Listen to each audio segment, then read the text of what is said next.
Folks, on today's edition of School Edition PTI, we have the co-host, myself, Mitchell Ozak, and our other co-host, Mitchell Golden. Our first topic we will be discussing today is Tim Tebow. So, is Tim Tebow legit, Mitchell? Well, I think he is legit for many reasons. Number one, his team comes off a 1-4 season by firing Kyle Orton, and then bringing Tim Tebow on and making him a 9-7 quarterback and leading his team to the second round playoffs. You want to talk about playoffs? He had a 40% completion rate in the playoffs. How can your team win? No, that does not matter. Did he get to the playoffs? Yes. Did he get to the second round? Yes, he did. But no, that's his AFC. team. That's his team. AFC. His team won that for him. No, you have to give credit to the defense. But still, an amazing job. Next 1-4. topic. 1-4. Next topic. All right, best quarterbacks currently. So I'm gonna start with my #1 quarterback.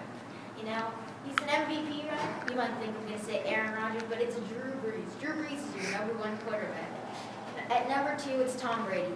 He doesn't miss throws. He doesn't make bad throws. He's the best quarterback. He's second best quarterback. And then we got Aaron Rodgers with not so great playoff performance, shaking off a bit of rust, not playing in 3 weeks. But, Aaron Rodgers is still at the top. And then we got Eli Manning. Eli Manning is now an elite quarterback in my book. He's won a Super Bowl once, and he's well on his way to winning another one. And at number 5, we have Joe Flacco and Alex Smith. Neither one is higher than the other. They just don't make mistakes. They haven't made turnovers, and that's the reason their teams are still in the playoffs. All right. My top quarterbacks, however, I think #1, Tom Brady. #1, he's like Zach said, he doesn't miss throws at all. Number 2, he has been in the NFL for a long time. He knows what's going on in the NFL. He knows lots of the defenses, and he knows what to do. My number 2 is Aaron Rodgers. He's smart, and when he's in the pocket, he can scramble up pretty quickly and make the good throw. He's also got really good receivers, which makes him a great quarterback. Number 3, I actually have to go with Alex Smith. 1, because he's got a great arm. 2, he's got amazing receivers. And 3, he's smart. He doesn't throw the ball in triple coverage, double coverage, or something. He looks for that open receiver. If he doesn't find a hole, he just runs with it. Number 4 is Drew Brees. I was thinking of Alex Smith or Drew Brees, but I had to go with Drew Brees, number 4. After becoming a MVP and Super Bowl champ, he didn't do great this season, but he did do pretty good. Not great, but good. Whoa, 1 second. He set the record for the most passing yards in one season, and he did pretty good. That's because they don't have a run game except for Darren Sproles. Just Darren Sproles. And number 5, even though I'm a Falcons fan, I'm going with Matt Ryan.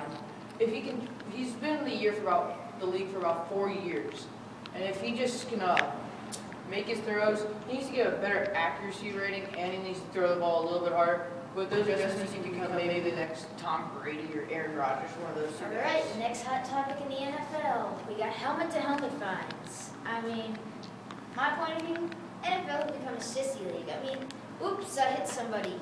Flag. Oops, I hit a QB on the head. That's going to be a $15,000 fine. And Ndamukong Suh should rule the NFL. And yet, every time he hits someone, it's a fine. Yeah, but if he rules the NFL practically, he's going to take out all the quarterbacks he plays if he can do fines.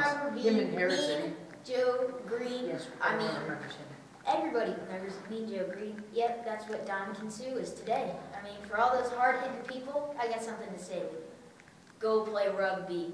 My name is closed. I think the NFL needs to have these fines, but a little less more money.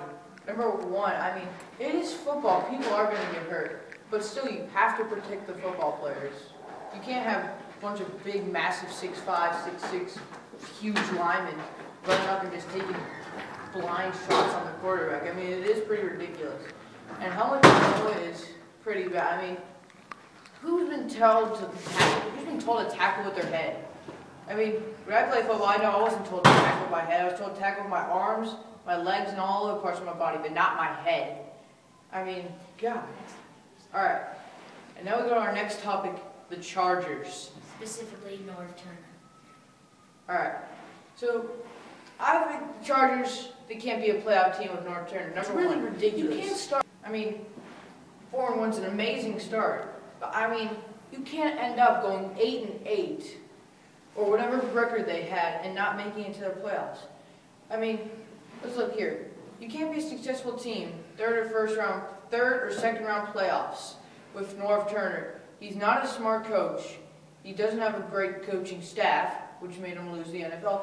And last year, after their special teams, I mean, it's ridiculous. That's why maybe they didn't go to the playoffs last year. All right, let's see. I'm going to look at Norv Turner's history. He's consistently gotten the Chargers to the playoffs in a couple bad years, and he's gone, right? No. Somebody in San Diego had the bright idea to keep Norv Turner, who's put a good team, a solid team, out for every year. Does anybody want San Diego to become the new St. Louis Rams, a team that's just plain awful? Give Norv Turner at least 2 more years. You know, in years past, it's not been who's the best team in the regular season. I mean, look at the Packers; they lost.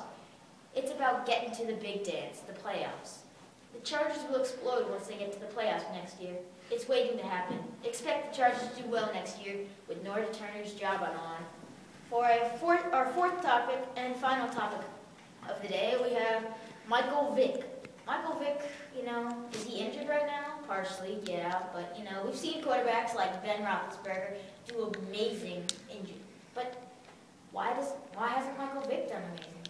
If you actually look at the stats, when Michael Vick is not injured, he's been one of the top QBs in the league. The only problem with that is that Michael Vick is always running around getting hit. He just doesn't know how to stop or slide. It's just not in him.